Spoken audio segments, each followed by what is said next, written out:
Bonjour à tous, j'espère que vous allez tous bien. Alors je suis Elodie de la chaîne Automne Latte et je suis étudiante en 7e année de médecine. Alors aujourd'hui je fais une vidéo pour Octobre Rose et c'est une campagne en fait de sensibilisation et de lutte contre le cancer du sein. Donc le mois d'octobre est dédié en fait à ça. Bon, même si ça pourrait être toute l'année, mais voilà, on a un mois spécifique qui s'appelle Octobre Rose. Et aujourd'hui dans cette vidéo je vais essayer de vous expliquer ce qu'est le cancer du sein, pourquoi c'est important de dépister, comment on pose le diagnostic, c'est-à-dire dire qu'il s'agit du cancer du sein, et comment on traite. Avant de commencer à répondre à ces questions, le cancer du sein est le cancer le plus fréquent, tous sexes confondus. Une personne sur 9 de sexe féminin au cours de son existence développera un cancer du sein. Alors les personnes de sexe masculin peuvent également développer un cancer du sein, même si ça reste un très faible pourcentage, c'est possible. Tant que vous avez un tissu mammaire, une glande mammaire, c'est possible. Voilà. Alors en termes de fréquence, ce cancer-là est le plus fréquent. Mais en termes de mortalité, le cancer qui tue le plus reste le cancer des poumons. En deuxième position, on a le cancer du côlon et en troisième position, le cancer du sein. Donc ça reste quand même un cancer associé à une forte mortalité. Mais tout dépend du type de cancer, de l'agressivité du cancer et tout un tas de choses. Première question, c'est quoi le cancer du sein? C'est la multiplication de cellules anormales dans le tissu mammaire. Donc les seins sont formés de plusieurs couches de tissu. Et en fait, le tissu qui risque d'être le plus touché avec cette multiplication anormale de cellules, c'est le tissu glandulaire, c'est-à-dire la glande mammaire avec les canaux et les lobules. Quand il y a du lait qui est produit, c'est dans ces canaux que passe le lait, et les lobules, c'est les terminaisons. Donc c'est ces deux structures qui sont essentiellement touchées, où on a une multiplication anormale des cellules du sein. Alors ces cellules peuvent former une tumeur bénigne, c'est-à-dire que c'est rien de grave. Parfois, il y a des personnes qui ont des masses, des boules au niveau des seins, et finalement c'est un truc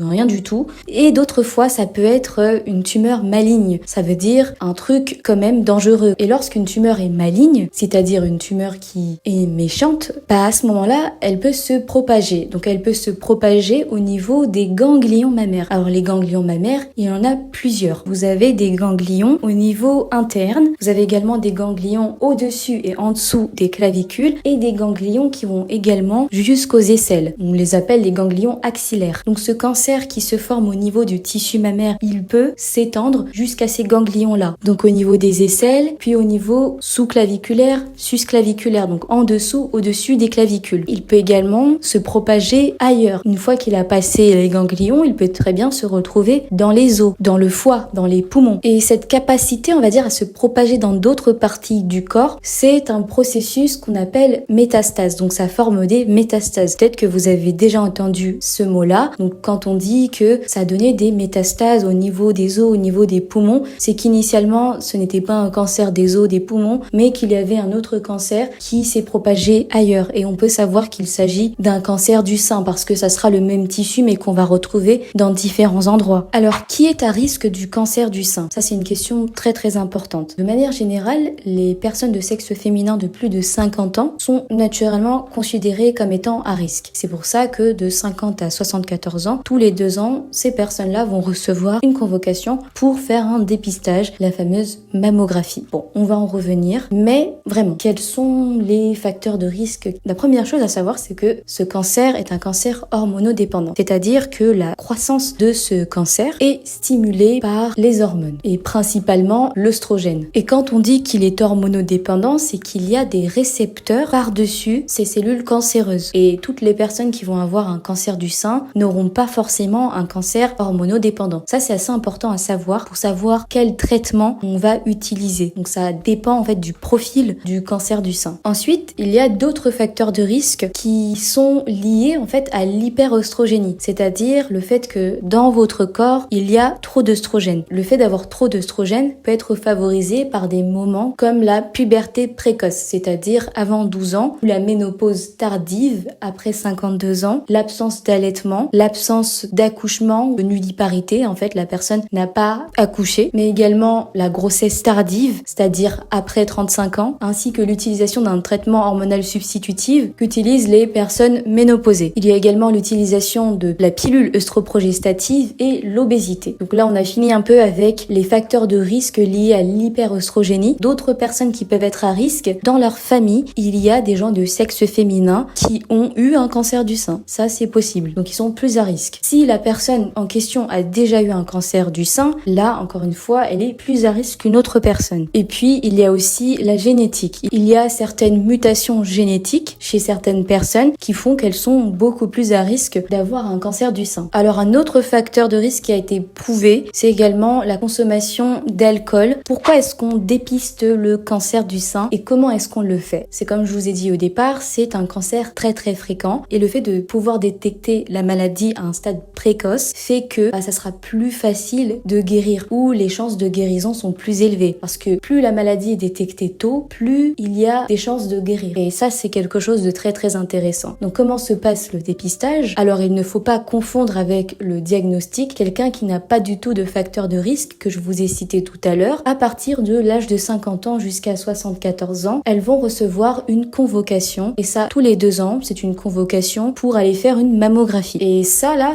de 50 à 74 ans, c'est ce qu'on appelle le dépistage de masse. Donc c'est un programme de dépistage qui a été mis en place depuis 2004 en France, si je me trompe pas. Donc dépister, ça veut dire voir s'il y a une anomalie qui pourrait potentiellement ressembler à un cancer du sein et si c'est le cas, faire d'autres examens pour vraiment poser le diagnostic. D'accord? Là, on est encore en train de parler de l'étape du dépistage et non pas du diagnostic. Ne soyez pas trop pressés, on va en parler du diagnostic. Donc on va faire une mammographie. Donc une mammographie, c'est un examen radiologique, un examen où des rayons X vont passer à travers le tissu des seins, le tissu mammaire. Donc les seins vont être comprimés entre 2 plaques et les rayons vont passer et ça va former une image. Le radiologue va ensuite analyser cette image et voir en fait s'il y a un truc chelou. Et ce truc chelou, parfois c'est un truc de rien du tout, où il y a vraiment rien du tout, quoi. Et si il y a quelque chose, à ce moment-là, on va passer à l'étape supérieure, à l'étape du diagnostic. Mais pour l'instant, le but du dépistage, idéalement, c'est de voir, allez, tous les 2 ans, on fait la mammographie, on voit rien du tout, et tant mieux. Voilà. Donc une fois que l'examen a été réalisé, un radiologue, comme je vous l'ai dit, il va analyser l'image et il faut que ce soit un radiologue qui est expérimenté, bien expérimenté. Ensuite, il y aura une deuxième lecture. Donc en fait, c'est un examen où on a besoin d'une double lecture et par 2 radiologues différents. Pourquoi? Parce qu'au cours de la deuxième lecture, 9% de cancers sont détectés et ça, c'est pas négligeable. Alors, ça ne veut pas dire que le premier radiologue était nul, mais c'est possible de passer à côté de quelque chose. Et heureusement qu'on a cette double lecture. Et c'est un examen qui est pris en charge à 100%, donc vous n'avez pas à avancer des frais, c'est totalement gratuit, c'est remboursé par la sécurité sociale plutôt. Et bien sûr, il faut également faire un examen des seins. Alors ça, c'est pas la personne qui vous fait la mammographie qui va vous le faire, mais je pense que c'est toujours bien, je sais pas, la semaine avant la mammographie ou le mois avant la mammographie, d'avoir un examen des seins. Donc, comment est-ce qu'on arrive à cette étape de je vais pas attendre que tu as 50 piges pour que je t'envoie un courrier tous les 2 ans, mais là, avant 50 piges ou après,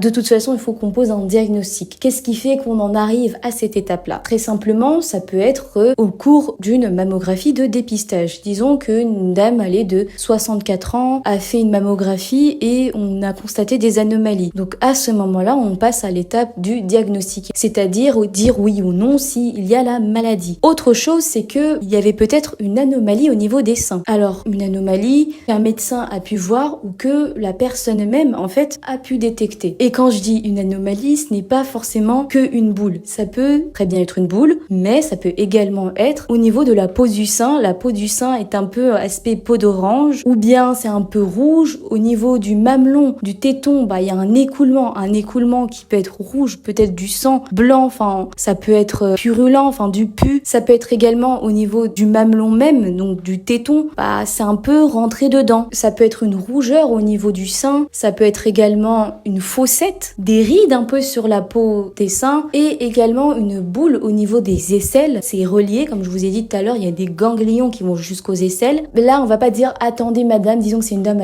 qui a 35 ans, attendez d'avoir 50 ans et ensuite vous allez recevoir un courrier. Non, là c'est complètement stupide. Là, il faut voir ce que c'est. Et puis, ça peut aussi être quelqu'un qui a eu une fracture des os. Et là, en fait, c'est probablement que c'est avancé. Comme je vous ai dit tout à l'heure, des métastases au niveau des os. Je suis en train de faire ma vidéo. Donc, s'il y a des métastases au niveau des os, la circonstance de découverte, j'ai envie de dire, de la maladie, c'est quand même à un moment assez tardif. Ça veut dire que les os ont déjà été touchés. Donc, ça peut être probable que c'est un cancer du sein. Le cancer du sein n'est pas le seul à donner des métastases au niveau des os. Et ces personnes-là qui ont un facteur de risque, par exemple dans leur famille, la maman, la sœur a déjà eu un cancer du sein, donc cette personne-là, on va pas attendre qu'elle a 50 ans pour lui faire une mammographie, mais disons qu'elle a 45 ans, on va quand même lui faire la mammographie, d'accord? Mais ça sera une mammographie un peu différente dans le sens où on va faire plus d'images, plus d'incidences. Dans le dépistage de masse, c'est 2 incidences. Là, c'est 3 incidences parce que c'est le dépistage individuel. Et quelqu'un qui va avoir des symptômes, cette personne-là aussi, on va lui faire cette mammographie-là. J'espère que je vous ai pas trop perdu. Donc, dépistage de masse depuis 2004, ça, c'est pour les gens de 50 à 74 ans qui n'ont pas de facteur de risque. Dépistage individuel ou mammographie diagnostique. À ce moment-là, on va faire cette mammographie avec 3 incidences. Et suite à la mammographie, on va avoir une classification qu'on appelle classification ACR, American College of Radiology. Et ça va de ACR 0 à ACR 6. Et en fait, ACR 0, c'est qu'on est en attente. On sait pas trop ce que c'est une fois qu'on a fait la mammographie. ACR 1, c'est que c'est normal. ACR 4 et 5, là, à ce moment-là, il va falloir faire un examen histologique, c'est-à-dire que ça a l'air suspect ce qu'on voit dans l'image. Et faire un examen histologique, ça veut dire qu'il faut aller récupérer un morceau de tissu au niveau des seins. Par exemple, si c'est une boule, aller récupérer un morceau, c'est ce qu'on appelle faire une biopsie. Donc on va aller chercher un morceau, on va aller envoyer au laboratoire. Donc on prélève un petit bout de cette masse et on l'envoie au laboratoire. Et dans le labo, ils vont nous dire, après qu'ils ont analysé, s'il s'agit bien d'un cancer du sein ou pas. Et ACR6, c'est lorsque le cancer a été prouvé histologiquement. Donc à ce moment-là, on sait. Et ça sous-entend qu'en fait, la personne, elle a déjà eu une mammographie. Et quand on classifie ou on conclut qu'un truc c'est du ACR6, c'est par rapport à le compte-rendu précédent, quoi. Alors, en complément d'une mammographie, on peut faire une échographie, surtout si les seins de la personne sont très denses. À ce moment-là, vaut mieux faire une échographie. Par contre, si vous êtes une personne de sexe féminin de moins de 30 ans, on ne fait absolument pas de mammographie. Donc l'examen, par exemple, si c'est quelqu'un qui avait des symptômes, des signes, à ce moment-là, vous n'allez pas lui faire une mammographie. Non, il faut lui faire une échographie. Après 30 ans ou plus, tu peux faire mammographie plus échographie. Et puis, il y a des cas particuliers comme chez la femme enceinte. On veut pas irradier la femme enceinte. Donc elle, en fait, peu importe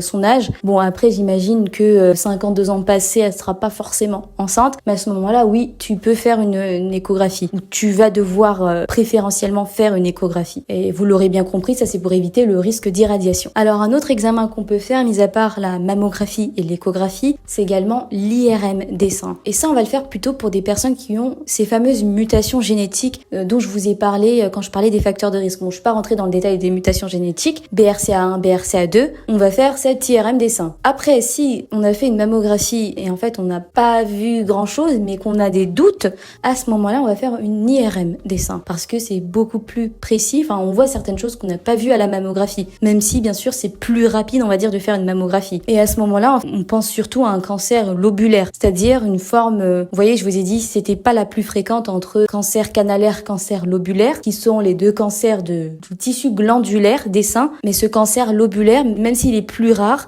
il est quand même assez grave. Après, on peut également faire une IRM des seins chez la femme qui a les seins denses, comme lorsqu'on disait que voilà, on fait l'échographie quand elle a les seins denses, on peut également faire l'IRM des seins. Et pour le suivi aussi, on peut faire l'IRM des seins. Après le traitement, donc on peut faire l'IRM. Bon, je pense qu'on a quand même fait le tour sur le diagnostic du cancer du sein et j'espère que pour l'instant, c'était pas trop compliqué. Et encore, je vous raconte pas tout, quoi. Il y a tellement de choses beaucoup plus complexes à comprendre. Mais bon, si déjà on a une idée globale, moi je trouve que c'est très bien. Dans les commentaires, si vous avez des choses à rajouter, n'hésitez pas. Mais bien sûr, je peux pas rentrer dans le détail du détail parce que c'est pas le but en fait de ma vidéo. Je veux que ça reste quand même assez simple, même s'il y a du détail, parce qu'il y a quand même du détail, voyez. Donc comment on traite le cancer du sein? Alors il y a plusieurs types de traitements. Le premier traitement proposé, ça reste quand même la chirurgie. Et la chirurgie, en fait, on a deux types de chirurgie. On a ce qu'on appelle la tumorectomie et puis on a la mastectomie. Et la tumorectomie, c'est quand on va retirer la tumeur. La tumeur, mais aussi une marge autour parce que, ok, peut-être que là le cancer est localisé, super, il n'y a pas d'autre endroit où voilà on a été touché, on retire cette tumeur et on retire un peu autour. Et en plus de ça, de la tumorectomie, on va faire ce qu'on appelle la radiothérapie pour éviter que le cancer récidive, qu'il réapparaisse. Donc en gros, la radiothérapie, elle consiste à tuer en fait les cellules anormales résiduelles. Et cette radiothérapie, donc on peut la faire en complément avec la tumorectomie. Donc ça, c'est une proposition. De toute façon, vous ne faites jamais qu'une tumorectomie, c'est une tumorectomie plus radiothérapie. Et on peut également faire la radiothérapie radiothérapie dans d'autres zones. Par exemple, si c'est un cancer qui s'est propagé, on peut cibler cette zone-là et faire de la radiothérapie sur cette zone-là. Une tumorectomie, globalement, la structure du sein est conservée, donc on parle d'un traitement conservateur ou d'une chirurgie conservatrice. Après, toujours dans les chirurgies, on a la mastectomie. C'est un traitement radical, on va retirer tout le sein. Ça peut également être associé à de la radiothérapie. Et puis, il y aura une étape de reconstruction du sein, mais ça arrivera par la suite. Parce qu'on ne peut pas tout de suite, juste après avoir retiré le sein, reconstruire par-dessus tout de suite. Donc, il faut laisser quand même le temps pour que ça cicatrise, pour qu'on puisse faire la reconstruction. Et là, si vous me demandez, mais pourquoi dans l'un, on retire juste la tumeur et ici on retire tout, ça dépend du nombre de tumeurs en fait qu'il y avait, du volume aussi. Parfois en fait, on ne peut pas ne pas retirer tout le sein. Vous voyez, il y a aussi un côté esthétique. Par exemple, pour une personne qui a des petits seins, même le petit truc qui aurait pu être une tumorectomie chez une autre personne, ici non, il faudra peut-être lui faire une mastectomie. Ensuite, un autre traitement, c'est la radiothérapie. Donc je vous en ai déjà parlé. Donc on peut utiliser la radiothérapie en association ou en fait seul pour irradier certaines zones. On a également la fameuse chimiothérapie. Je pense qu'on a beaucoup entendu parler de chimiothérapie lorsqu'il s'agit de cancer. Tumorectomie, généralement, c'est un stade limité. On a retiré la masse, une petite radiothérapie. Et puis là, on espère que ça ne récidive pas. Là, quand on est sur de la chimiothérapie, généralement, c'est quand même quelque chose d'avancé. Après, vous avez également la chimiothérapie néoadjuvante, c'est-à-dire qu'on va la donner pour que la tumeur diminue en taille. Et là, peut-être qu'on va pouvoir faire la chirurgie. Vous voyez, il y a également la chimiothérapie adjuvante, c'est-à-dire elle arrivera juste après la chirurgie. Donc néoadjuvante, adjuvante. Il faut que vous ayez en tête qu'on peut avoir une chirurgie, mais aussi une chimiothérapie adjuvante dans le sens où si c'est une tumeur qui a déjà touché les ganglions, qu'elle s'étend, qu'elle risque de faire des métastases ou qu'elle a peut-être déjà fait des métastases, à ce moment-là, oui, on partira plutôt sur de la chimiothérapie. Et puis vous avez de l'hormonothérapie. Donc pour les personnes qui ont un cancer hormonodépendant, on va utiliser de l'hormonothérapie. Donc comme je vous l'ai dit, c'est pas toutes les personnes qui ont un cancer du sein qui vont avoir un cancer hormonodépendant. C'est pour ça que c'est important de savoir le statut du cancer. Là, je vous parle des traitements un peu comme ça, mais c'est pas la même chose pour tout le monde. Ça dépend du type de cancer, son stade, l'évolution, les zones qui ont été touchées. Mais là, c'est globalement quelques axes thérapeutiques, on va dire. D'accord? On va pas rentrer dans le détail du détail parce que c'est un truc hyper personnalisé en fonction de la personne. Donc, on va dire que c'est fait sur mesure le traitement. Donc, je peux pas me permettre de vous dire, c'est exactement ça. Non, là, on a plusieurs propositions de traitement. C'est tout. Donc, l'hormonothérapie, c'est des personnes qui vont avoir ces récepteurs hormonaux. C'est-à-dire que ça va empêcher la stimulation de ces cellules cancéreuses parce qu'en fait, ces cellules cancéreuses, elles se multiplient parce qu'elles ont des récepteurs à l'œstrogène ou à la progestérone. Et ce traitement-là va faire que ça va bloquer. Donc, il y aura plus cette stimulation, cette croissance de cellules anormales. Avant de terminer la vidéo, une personne qui a le cancer du sein, elle ne prendra plus du tout de contraception œstroprogestative. Ça, c'est vraiment à arrêter et à vie. On ne prend plus cela. Pas de contraception pilule œstroprogestative. La femme ménopausée, elle va arrêter son traitement hormonal substitutif si elle en prenait. Et une femme non ménopausée, elle va arrêter tout ce qui est contraception hormonale. Et quand je dis contraception hormonale, c'est pas juste la pilule œstroprogestative, ça peut également être un stérilet en fait, mais imbibé à l'œstrogène. Effectivement, on va trouver des façons de le remplacer. Alors avec quoi on peut remplacer? Par un stérilet ou un dispositif intra-utérin au cuivre. Ou bien comme une contraception locale, donc un préservatif. Et voilà pour cette vidéo sur le cancer du sein. J'espère que ça vous a aidé, que c'était pas trop compliqué à comprendre non plus. Alors encore une fois, on n'a pas tout abordé et que c'était pas trop chargé non plus. Je vous mettrai probablement un lien sur l'autopalpation. Puis voilà, j'espère que cette vidéo vous a plu et dites-moi si vous avez d'autres idées aussi de vidéos comme ça. Quelques personnes m'ont demandé en fait pourquoi dans ma chaîne qui était une chaîne initialement médicale, il y a plus trop de contenu médical. Alors voilà, je suis repartie sur, on va dire, des vidéos médicales. Dites-moi s'il y a un autre sujet qui vous intéresse. N'oubliez pas de vous abonner à la chaîne, de liker la vidéo et surtout de partager la vidéo et pourquoi pas de commenter, dire ce que vous voulez voir prochainement ou je sais pas, dire ce qui manque là-dedans ou rajouter des pistes de réflexion. Ça peut être toujours intéressant et je vous dis à la prochaine pour une nouvelle vidéo. Bye!